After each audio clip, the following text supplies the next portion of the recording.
미래에 대한 이야기 한번 해보도록 하겠습니다. 4차 산업혁명 한다면 뭐 인공지능이든 블록체인이든 사물인터넷이든 이야기 많이 하겠지만 결국 가장 끝에 가서 끝판왕은 스마트시티라는 얘기를 하게 되는데요. 과연 인공지능으로 조성될 스마트시티 미래상은 어떻게 될지 두 기자와 함께 이야기 나눠보도록 하겠습니다. 권순우 기자, 김혜람 기자 나와 있습니다. 어서 오십시오. 안녕하세요. 안녕하세요. 이게 한 30년 후에는 전 세계 인구의 한 3분의 2가 스마트시티에 살 수 있다, 뭐 이런 얘기도 나오던데. 예. 그래서 이게 구체적으로 어떤 얘기가 나오고 정말 어떻게 구상해 볼 수 있을지 첫 문을 한번 열어주시죠. 네, 뭐 인공지능과 사물 인터넷, 블록체인, 5G 네트워크 이런 것들 4차 산업혁명을 통해서 집약되게 되는 도시화가 30년 후가 되면 전 세계 인구에 아까 말씀하셨듯이 3분의 2가 몰려들 거라고 합니다. 이 한정된 도시라는 공간에 워낙 많은 인구가 밀집하게 되다 보니까 얼마나 효율적으로 도시를 운영할 수 있는가가 관건이 될 건데요. 예. 2018 서울 퓨처 포럼 SFF는 이 AI로 만들게 될 효율화된 도시화에 대해서 짚어와 봤습니다. 예. 어제 포럼에서도 AI 도시와 수소 경제라는 주제로 많은 이야기들을 풀어가는 모습이었는데요. 그런데 사실 어떤 수소 경제, 수소 에너지 자체도 아직까지는 좀 익숙하지 않은 개념이기도 하고 예. 그냥 수소하면 위험하지 않나 이런 생각부터 아직까지는 하게 되거든요. 실제로 좀 수소 에너지를 사용한 수소 사회 어떻게 구현될 수 있을까요? 예, 막 자율주행차 다니고 막 그런데 뒤에 매연 나오고 이러면 그렇죠. 이런 좀 보기가 안 좋잖아요. 공기도 안 좋고. 그러니까 수소를 그냥 단순하게 그냥 에너지라고 생각을 하시면 되는데 지금은 이제 석탄을 가지고 발전을 해서 만드는 게 전기고 뭐 휘발유를 가지고 태워서 가는 게 자동차잖아요. 그런 게 아니라 이제 수소는 그 이산화탄소라든지 오염물질을 배출하지 않는 에너지고 수소를 터트리는 게 아니라 수소를 이제 산소하고 결합하는 화학 반응을 통해서 전기를 만드는 방식입니다. 그래서 우리가 학교에 다닐 때 배웠던 것처럼 이렇게 물에다 전기를 이렇게 집어넣으면은 수소하고 산소로 나오잖아요. 예. 반대로 수소하고 산소를 더하면 물하고 전기가 나옵니다. 그럼 물밖에 안 나오니까 굉장히 좀 깨끗한 전기라고 할 수 있고 석유나 이런 거는 뭐 특정 지역에만 이렇게 몰려 있지만 물은 어디든지 지구상에 있잖아요. 그걸로 만들 수 있는 깨끗한 에너지이기 때문에 평화의 에너지라고도 불리고 있습니다. 새로운 에너지를 토대로 해서 그리고 새로운 기술을 토대로 해서 어떤 AI 도시, 인공지능 도시를 만들기 위한 실험은 지금도 계속되고 있다고 들었는데 현재 상황이 어떤지 실제 사례를 한번 소개해 주시죠. 네, 이 핀란드의 헬싱키시가 좀 가장 혁신적으로 이 프로젝트를 하는 곳으로 꼽히고 있는데요. 이 스마트 칼라사타마라는 미래 도시를 뜻합니다. 이 헬싱키시는 포러비리움이라는 지역을 좀 실험을 하고 있는데요. 원래 이 지역은 100년 넘은 항구 도시였습니다. 그러다 이 항구가 다른 곳으로 옮겨가게 됐고 사실 공간이 비었는데 여기를 이 미래 도시의 실험장으로 만든 겁니다. 인구가 3천 명의 아주 작은 도시인데 2035년까지 주민을 2만 5천 명까지 늘리고 일자리도 10,000개 이상 창출하겠다라는 목표를 가지고 있습니다. 지난 2년 동안 30여 개 이상의 회사와 또 1,000여 명의 시민이 함께 참여해서 21개 이 파일럿 프로그램을 만들었었고요. 이 방식이 다른 핀란드의 도시로까지 퍼져나가기도 했습니다. 이 스마트 시티는 인공지능과 뭐 사물 인터넷, IoT, 스마트 모빌리티 등이 함께 집약을 해서 훨씬 더 효율적인 삶을 운영할 수 있도록 하는 겁니다. 이 프로젝트를 주도했었던 커코 바나넨 디렉터 인터뷰 보고 오시겠습니다. We mainly focus on people and urban life in general and try to make the best mixture of the technical opportunities. 뭐 예를 들면 이 학교 건물 같은 경우에는 사실 뭐 오전 6시부터 오후 4시 정도까지만 사용을 하게 되잖아요. 예. 그럼 오후 4시 이후에는 공간이 있는데 시간은 비게 됩니다. 시간과 공간이 다 같이 비게 되죠. 이럴 때 이 나머지 시간대에 이 학교 공간을 좀 안전하게 분리를 해서 다른 사람들이 활용할 수 있도록 하는 겁니다. 이때 필요한 뭐 예약 프로세스, 보안 시스템, 오픈 API 등을 활용해서 공간을 좀 시간적으로 독립적으로 활용하게 됩니다. 또 다른 예시로 들었던 거는 또 자동화된 쓰레기 수거 시스템을 들었었는데요. 뭐 특정 토큰을 이 수거장에 갖다 대면 그 사람이 쓰레기를 넣게 되고 진공 상태로 수거 시스템으로 넘어갑니다. 어느 구역에 누가 얼마나 쓰레기를 넣게 되느냐 이런 정보들을 수집하게 되고 예. 폐기 물량을 미리 예측해서 각 구역에 맞게 대응을 하게 되는 겁니다. 좀 주목할 만한 점은 사실 이게 가능했던 게 헬싱키시가 이 구역의 대부분의 부동산을 소유하고 있기 때문에 이 인프라 개발을 좀 주도할 수가 있었고요. 또 커코 바나넨 디렉터는 좀 강조했던 게 뭐 시민, 기업, 공공기관의 자발적인 참여가 좀 중요하다라고 강조했습니다. 예.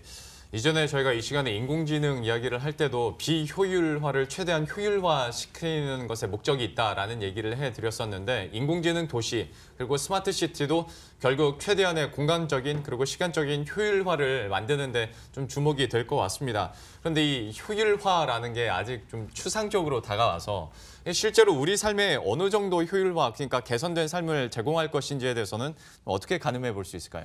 좀 여기에 대해서 수치화된 게 있어서 말씀을 드릴 수 있을 것 같은데 어제 참여했었던 윈저 홀든 주니퍼 리서치 예측 부문장은 이 스마트 시티가 되면 시민들에게 매년 125시간의 시간을 되돌려줄 것이다라고 예측을 했습니다. 예. 이 주니퍼 리서치는 5년 동안 이 스마트 시티 환경에 대한 연구를 해오는 곳이고 최근에는 인텔과 함께 또 이점들을 입증을 하기도 했는데요.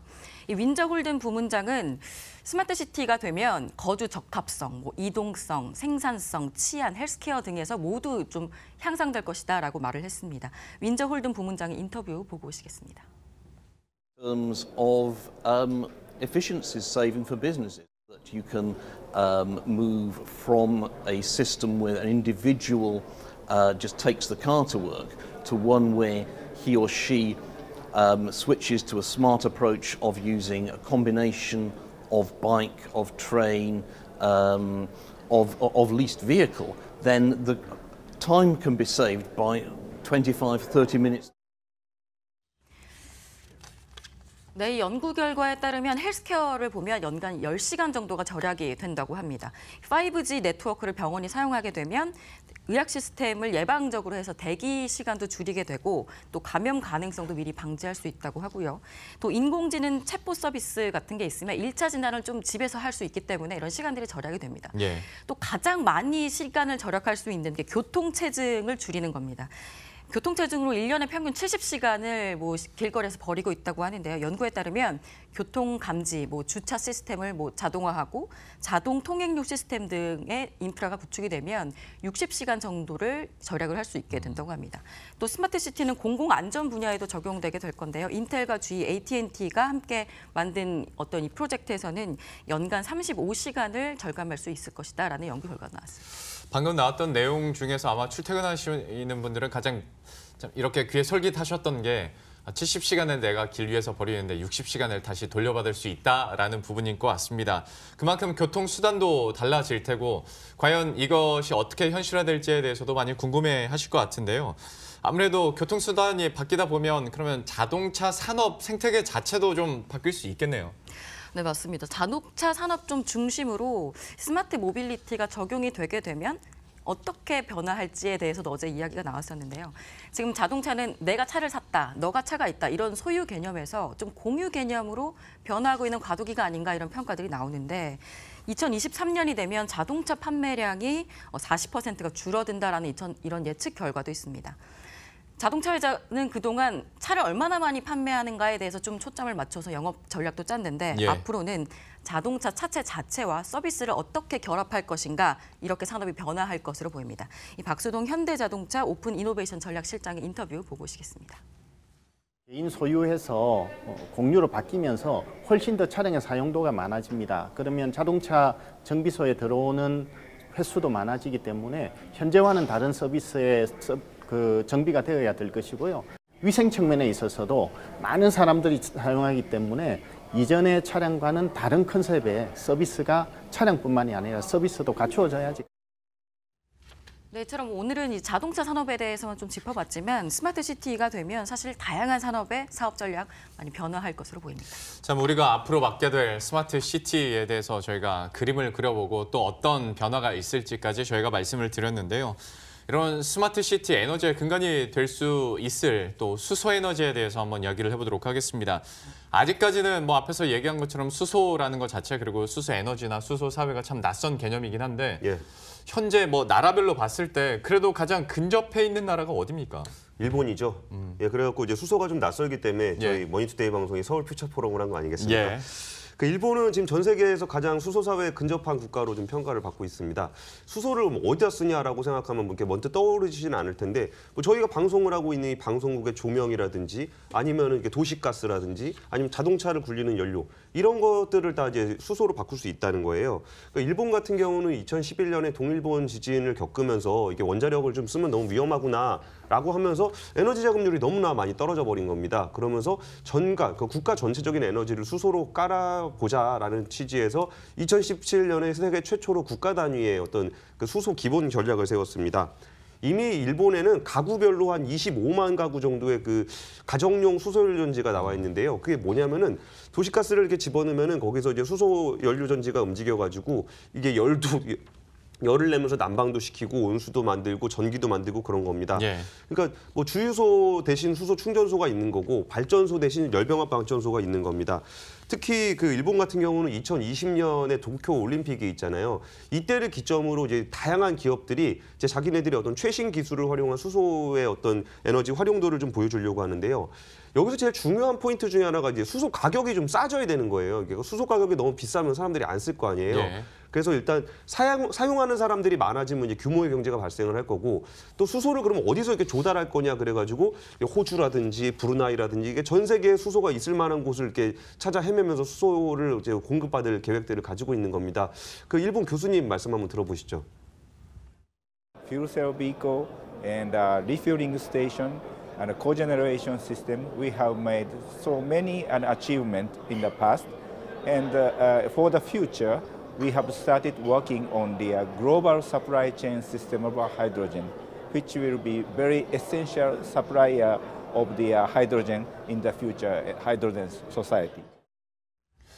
일본의 상황들을 저희가 한번 짚어봤는데요. 이번에는 그러면 또 옆 나라인 중국 얘기도 해보도록 하죠. 중국 같은 경우에도 최대 자동차 시장이기도 하고 사실 중국이 뭐 한다고 마음만 먹으면 물질과 인력을 다 투입해서 굉장히 빠른 속도로 발전을 하지 않습니까? 예. 수소 관련해서도 요즘에 정책들을 좀 밀어붙이고 있는 상황이죠. 그러니까 중국의 정책 추진 속도는 정말 무시무시하죠. 네. 전기차를 좀 만들어야 되겠다 하다가 지금 세계 최대 전기차 생산 국가가 됐지 않습니까? 최근에는 전기차에 대한 보조금을 줄이면서 이번에는 수소차를 만들어 봐야 되겠다. 그러면서 이쪽으로 방향을 틀었습니다. 네. 그래서 업계에서 얘기가 나오는 게 거의 연료전지 회사가 하루에 한 개씩 생긴다라는 말이 나올 정도로 지금 각광을 받고 있는데 그 중국 같은 경우는 우리나라에는 지금 승용차, 그 넥소가 이제 SUV잖아요. 근데 중국은 버스나 트럭 같이 큰 차들을 중심으로 많이 하고 있습니다.